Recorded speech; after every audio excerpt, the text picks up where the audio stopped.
citizen comments.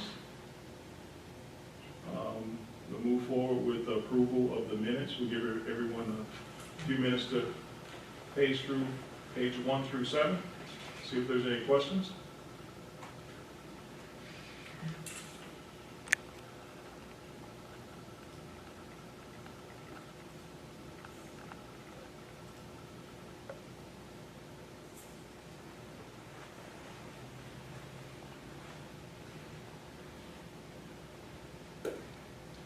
Okay, if there's no questions, we'll move on to item number 5, FMP updates. We'll get started with Perkins and Will. I'm sorry, Mr. Taylor, will you share who's in the audience, please? Yeah, I'm sorry about that. Thank you.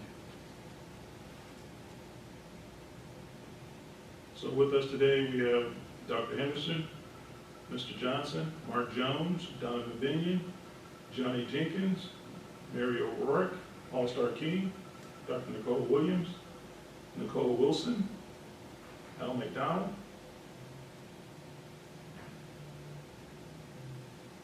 Dr. Howard, Mark Joliker, Michael Dalter, Jessica Wagner, Carl Giometti, and Miss Michelle McClendon. Myself, L.T. Taylor. We can get started, Mike? Great. You should be able to see my screen here. If you can't, let me know. But we'll get going here with a update on where we are on the facilities projects. So we have an agenda, a few items that we want to talk to today. Go over just a brief item on the design schedule for sequence 3, permitting items that are still outstanding for sequence 2, the status of that. Looking at an update for sequence 2 at East athletic equipment and the stadium scoreboard, and then a discussion on the process that we're going forward with the sequence 3 projects, including the temporary flood protection at East, the west sunshades, and the East biology labs. So without further ado, we'll go to the first project schedule. So the project schedule for sequence 3 has not changed since the last time we showed it here. The overall bidding schedule is we've gone through a review process with Gilbane on that. They're finalizing their review on that so that we are all on the same page, and then the specific dates will start to populate on this schedule at a later date. So we're currently in the ongoing with sequence 3 design. Some of that design work will continue through the summer here. And then we'll pick up in earnest the rest of that work starting in September and moving on to bidding towards the end of the fourth quarter. Questions on scheduling? Next item is discussing permitting. Jessica, are you there to give us an update? Yes, I am here. Thanks, Mike. Okay, so at this point, we were only awaiting approval for one item, and that's from MWRD for West. We have been just had a few back and forth. We most recently responded on May 21st, and we are awaiting a response from MWRD pretty much any day right now. And at this point, there is no delay in the construction. We've been told that there's no delay in the construction schedule due to this approval. Any questions regarding the permits?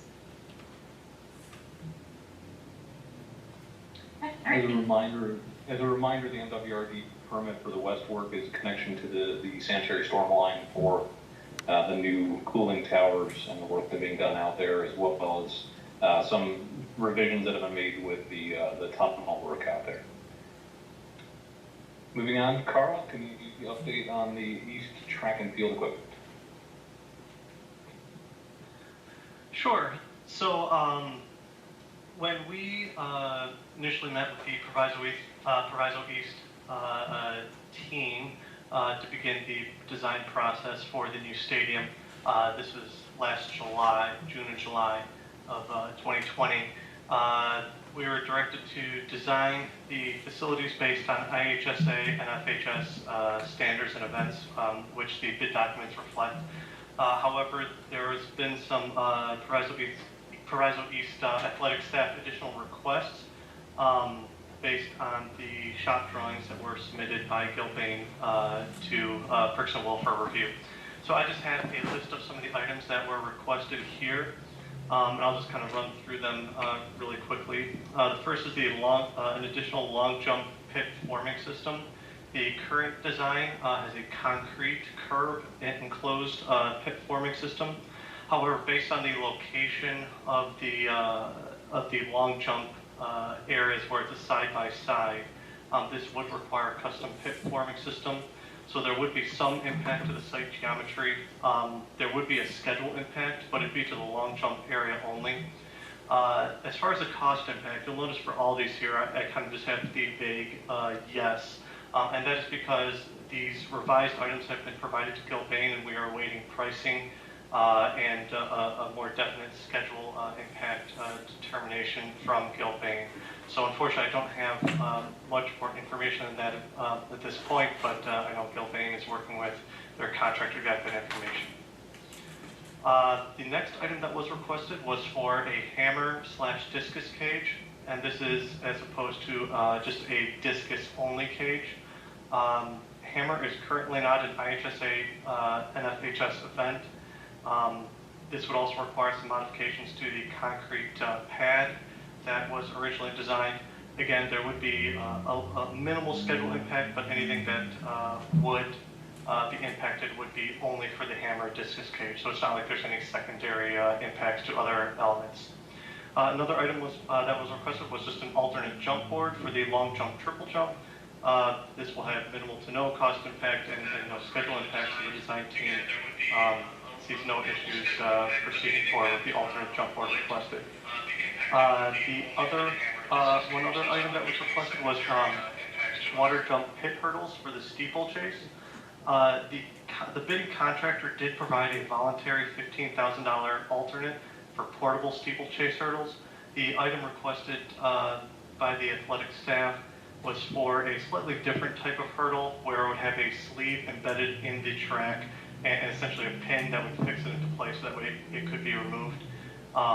We did confirm with the IHSA that steeplechase is not an IHSA event. However, the track will have steeplechase capability in case that event is added at any point in the future. The last item that was added or that was requested was a track curb, and this is essentially an aluminum track that follows the inside lane, either on the straightaways or the turns. This is often a custom item as it's usually fitted to the track geometry. This is an item that could be installed at a later date if the district would like to install it. And this is an item that is not required for IHSA or NFHS events.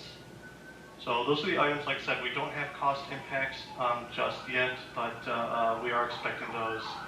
Maybe if Michelle is on here, she knows exactly when we could be expecting that pricing information. I would kind of expect this week, but maybe she could confirm that, but we should get it soon. So no, that's an assumption. Sorry to interject. That's a correct assumption. Our contractor noted that he would have it to us by this week. Perfect. Yeah, so if there are any other questions, or Mike, I think you had some comments. Carl, can you clarify, there was a question about whether track of records, IHSA track of records could occur on tracks with or without the track curb. Yeah, so after we had the initial discussion with the Proviso East staff, our civil engineer called IHSA and spoke with a track official there. And it's a bit of a complicated question, but essentially, current Illinois high school records can only be set at the state track meet. The state track meet is always held at Eastern Illinois University, which, because it is an NCAA facility, does have the track curb. However, according to this official, that if for some reason the state meet were moved to a facility that did not have the track curb, they would not expect a track curb to be in place. Hey, Carl, I have one question. I think we heard the coaches ask about a sand pit, corrugated metal around the sand pit. Yes, that's the long jump pit forming system, kind of the first item. here that was covered. Got it. Okay. Okay, so I do believe I'm hearing correctly that, 3 of these events that the coaches were asking for is not required by IHSA, and it'd just be an addition to our track and would not bring any value to our athletes related to high school sports. I guess I can't really comment on that second part, but as far as the 2 events, Hammer and Steeplechase, are not currently IHSA or NFHS events.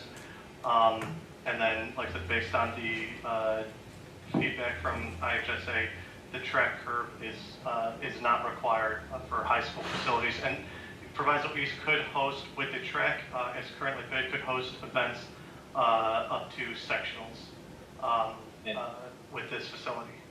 And the grading system, the long jump pit forming system that was discussed, it adds the level of convenience to the long jump triple jump pit, and that it tries to encapsulate as much sand as possible so it's easy to recover instead of having to take it off of the grass. So it's an upgrade to the pit.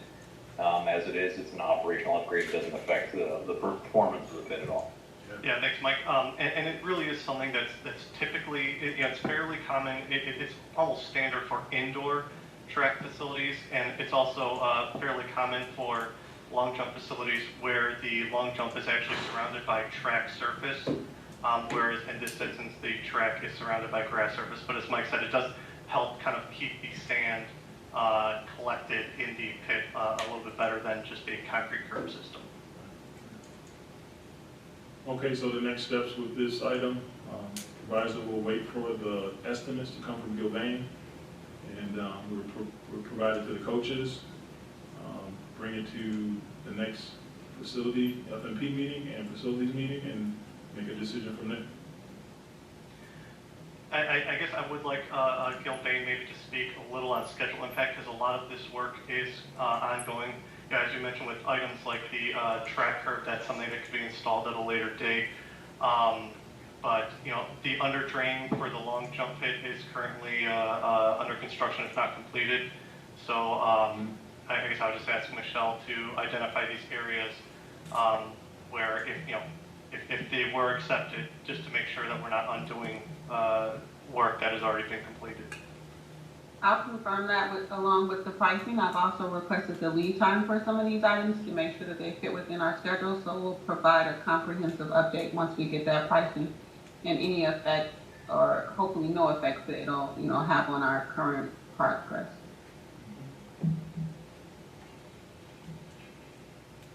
Okay, any more questions?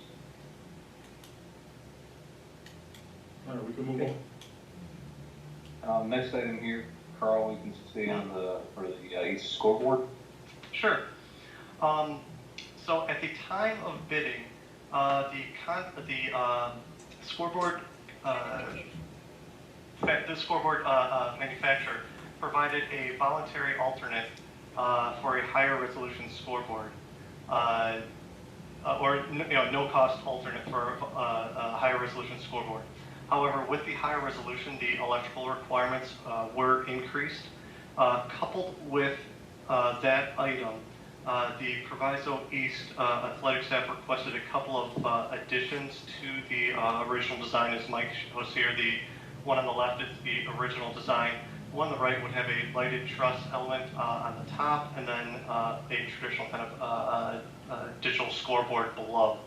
So these items, like if you want to go back to the previous slide, would have both a cost impact on the scoreboard itself, as well as additional electrical requirements to accommodate these elements. So the lighted truss plus the additional bottom element would increase the scoreboard cost by about $31,459, and the additional power to accommodate those items would be about $8,786. So that's a subtotal about $40,245.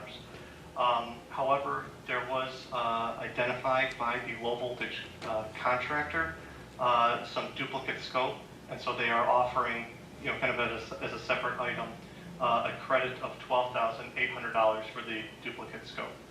So the total amount for all these changes, kind of below the line here, would be $27,445.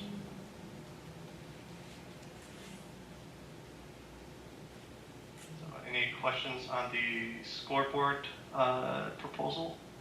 Mike, maybe if you want to go back to the images. Sure. Yeah. And as noted here, the Proviso East and the pirate at the lighted trussing would be the logo and font to match the school brand standards, and we would work with the district staff to make sure that it's all correct prior to anything being released. One question about the trust on the top. Will the Proviso East, the logo and text be visible from Madison Street? Mike, I think this would be mostly from the field. I don't think you would see, I mean, you would see the back of it. It's fairly typical that it's not lit or displayed from the backside. I don't know the specifics of the proposal here, since this was done, from the staff and the contractor. So I'm not familiar with the exact configuration of it, but it would be typical for it to not be displayed. The original design did have some text on some aluminum lettering on the back that was preferred to be eliminated as well by the staff. Okay. Thank you. So any other questions regarding the scoreboard? Okay, we'll move on to sequence 3 projects, starting with the temporary flood protection at Proviso East. Yep. So based on the memos that we've provided to the district and our review of the studies that CLIC provided the district about the flooding conditions at Proviso East, a number of permanent mitigation measures are currently underway to some of the site infrastructure. However, there's a number of items that will follow in 2022 based on feasibility of completing this work. Until then, Perks and Will, along with Alara Engineering, reviewed the basement conditions at Proviso East, as well as heard testimony from or observations from the district staff about where flooding has occurred. And so in an effort to try to minimize any impact of damage to critical building systems, Alara Engineering provided a recommendation for some temporary pumps to be installed throughout the Proviso East basement. And so based on the design, there would be about 10 pumps throughout the existing tunnels. And these pumps would discharge water to grade in case the existing infrastructure becomes overwhelmed. Perks and Will, the district, as well as with assistance from Gilbane, solicited 3 proposals for plumbing and electrical work, and that's what's listed here. One team, C.R. Leonard and McWilliams, for plumbing and electrical, is the lowest responsive bidder at this point with about $48,198. There was a third proposal provided by Metropolitan for plumbing and electrical for about $41,700. And during scope review, where we made sure that everyone was bidding the same scope of work, Metropolitan withdrew their bid from consideration. So at this point, like I said, the C.R. Leonard and McWilliams proposal is the lowest responsive bidder.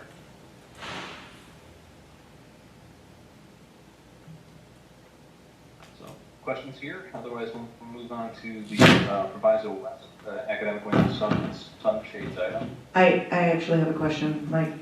If we could go back to the pumps, the 10 pumps, does that involve like digging pits or anything like a traditional sump pit, or I'm just wondering what kind of pumps these are? Sure. So the permanent solution will definitely include some additional sump pits and modifications to some of those subgrade items. However, these pumps would work with your existing pits. Some would be placed adjacent to pits, others would be placed adjacent to floor drains that, again, based on the observations provided to the design team from district staff, were problem areas where there was backflow from those floor drains. This is being done in conjunction with the sandbagging to try to essentially contain as much flood water as possible. The sandbags have been purchased and I believe are already installed by the district staff. So at the end of the sequence 3 project with the flood mitigation or flood infrastructure improvement, the district would have these 10 pumps that can be retained for future backup protection in case the existing infrastructure were to become overwhelmed. Okay, and do any of these come with battery backups? They would be connected to the emergency circuit, I believe. I can get more information on that. I would have to confirm with Laura how this would play in with the upgrades to the electrical system that is taking place. Okay. I know from experience that, you know, you can have all the pumps in the world, but if you don't have electricity to run them, they're just really big paperweights. So I just want to make sure that if we are having these here because, you know, we need it for some kind of emergency situation, that emergency could also include no power. Right, and that was definitely a consideration when Laura was reviewing where these pumps were to be placed, would be, you know, is the protection of the existing electrical infrastructure. And LT may be able to speak a little bit better to this than I can, but during previous flood events, the floods did cause the emergency system, electrical system to fail. Am I right on that, LT, that was a problem during the previous flood event? Correct. Yeah, so that's, you know, when talking about the location of the sandbagging and the pumps, that was definitely a motivating factor to make sure the electrical system would be protected as much as possible. Okay, thank you.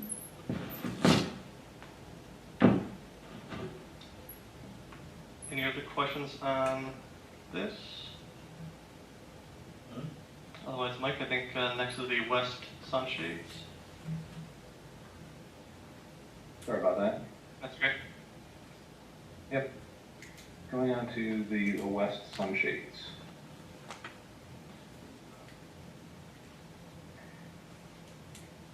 So the, in addition, just an update on some of the work that we're doing over at Proviso West.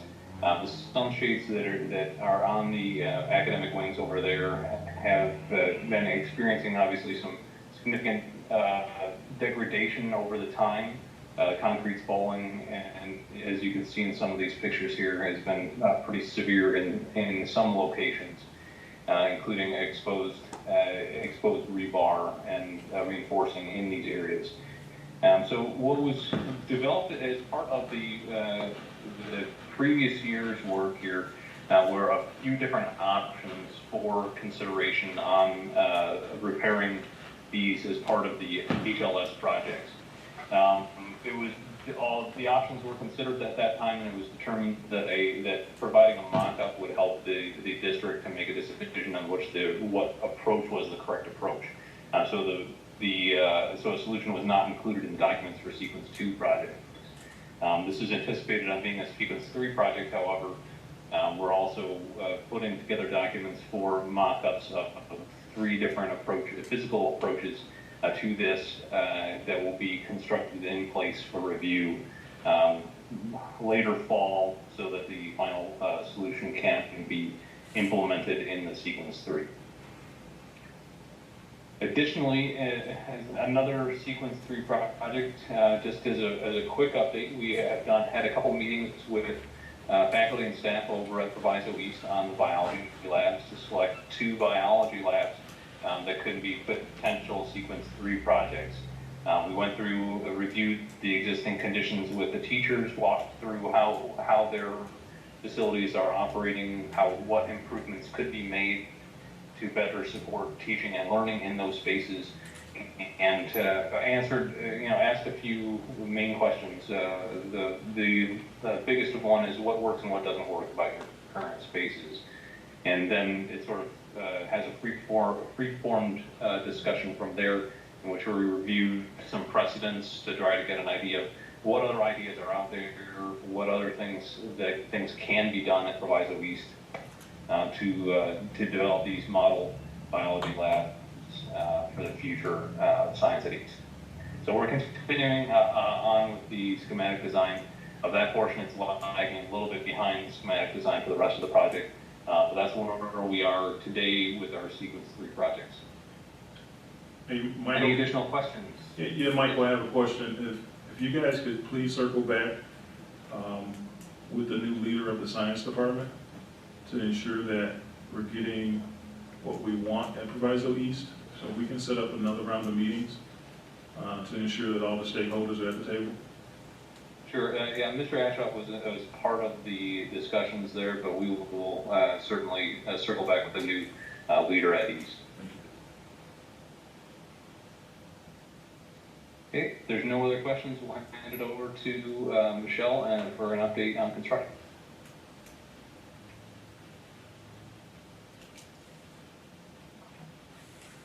Thank you. I will share my screen.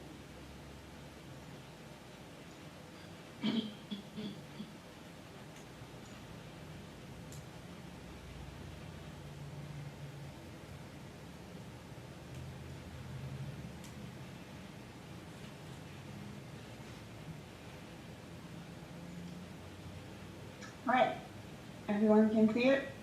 Yeah. Okay. All right, so here's our update for construction progress.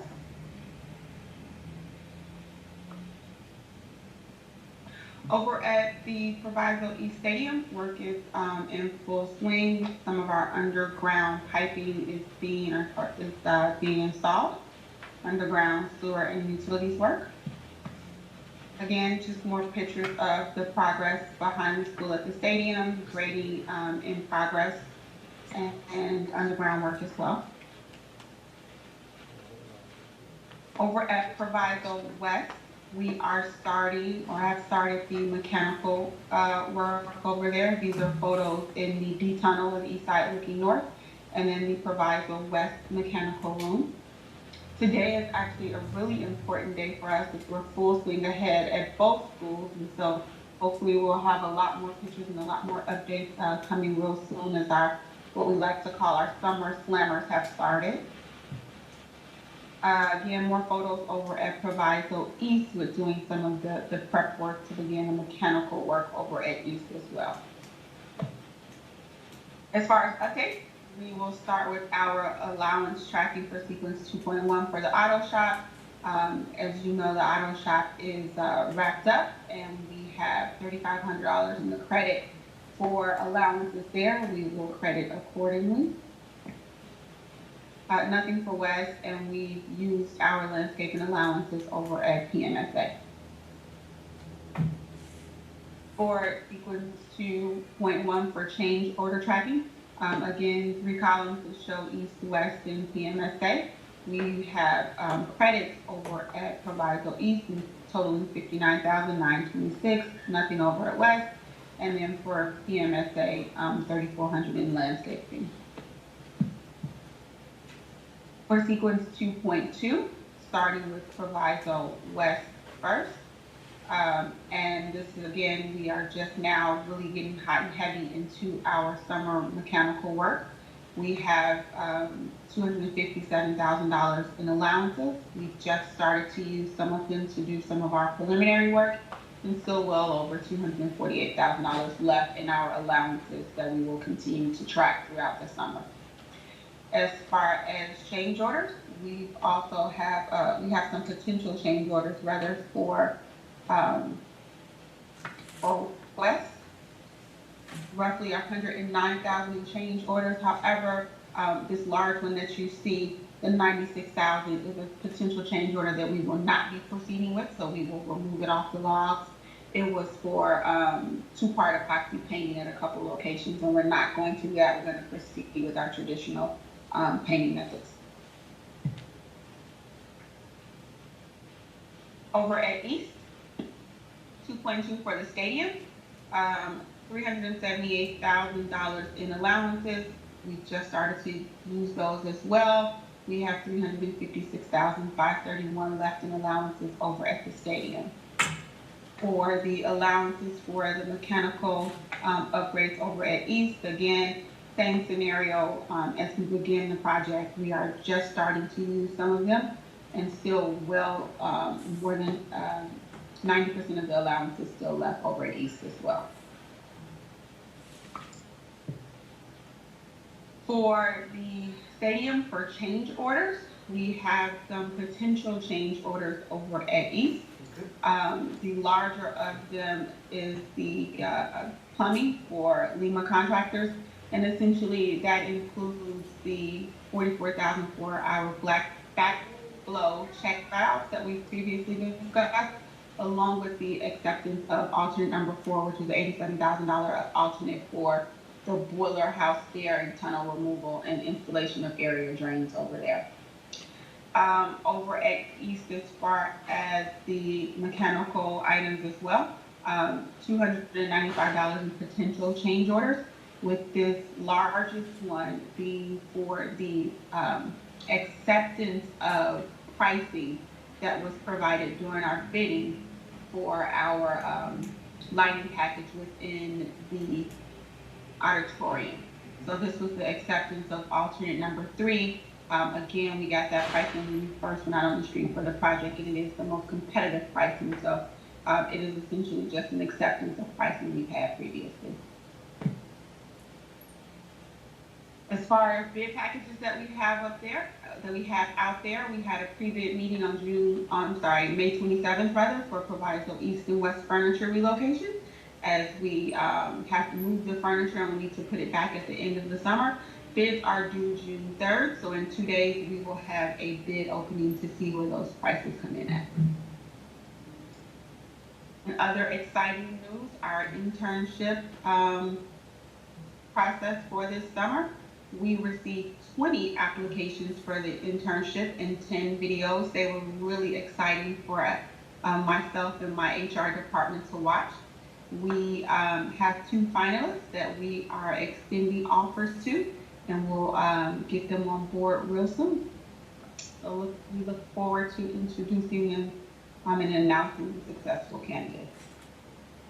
That's all for our construction update. When will you be making that announcement?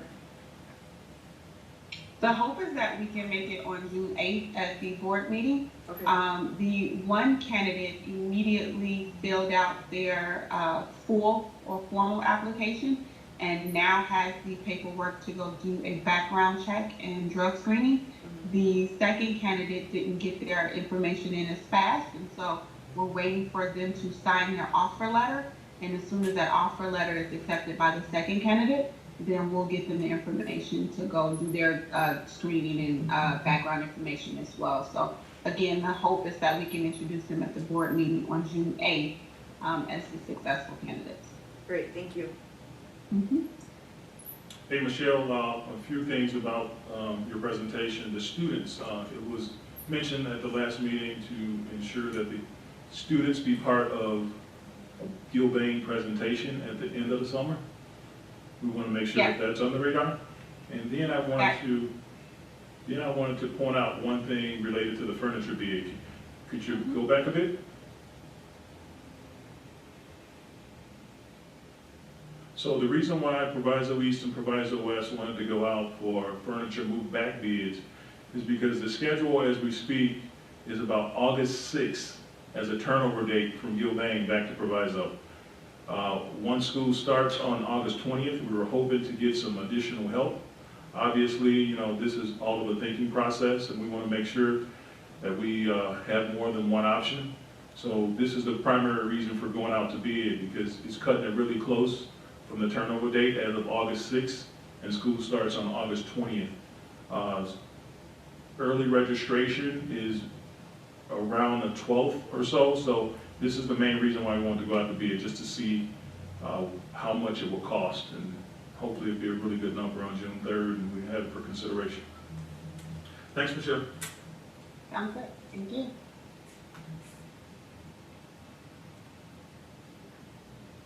Okay, any more questions related to the presentation, Gilbane? None?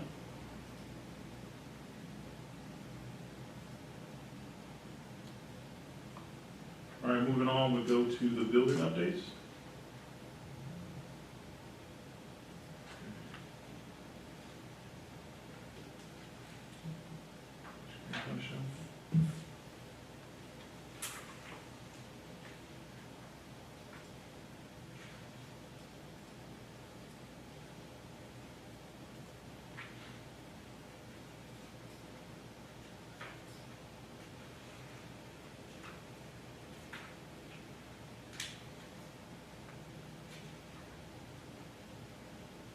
Keith, I can't get my screen to show.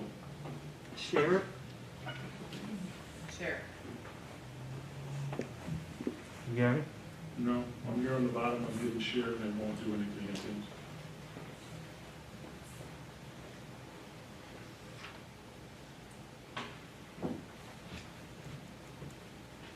Share my screen here.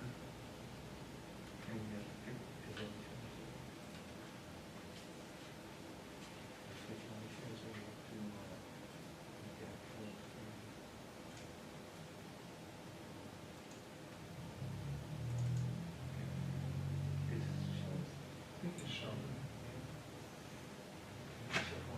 It's not showing. Yeah, it's still not showing. Well, you know what, it may be, let me check this at the delay. Let me see if it does.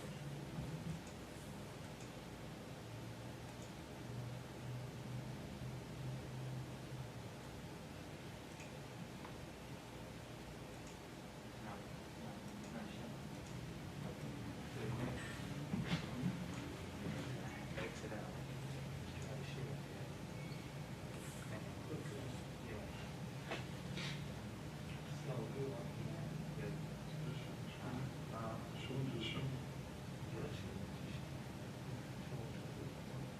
No, I'm gonna get that phone.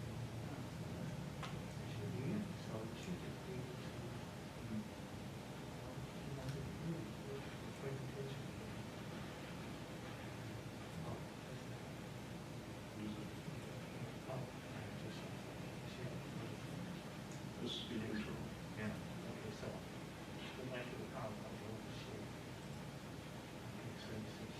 Let's share like via email.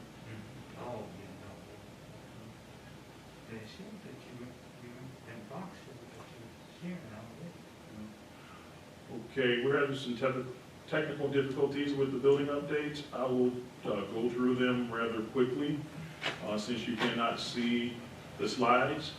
The furniture move over the past weekend went fantastic. We had participation from the maintenance department, security team, and the IT team. I want to thank everyone who was involved for a success to get off to a great start for our construction. Moving on to a few building updates over at Proviso West.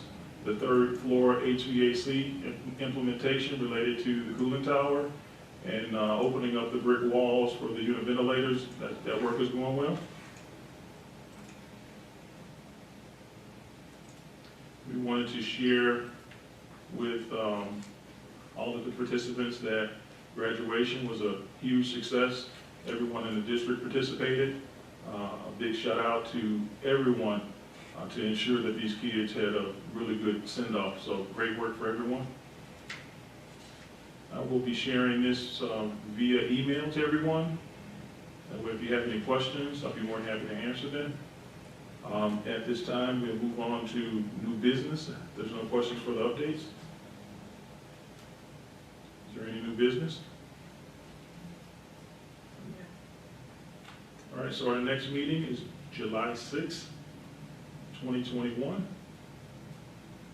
Thank everybody for joining. And we adjourn at 4:28 p.m. Thank you. Bye, everybody. Thank you. Thanks, everyone. Have a good evening, all.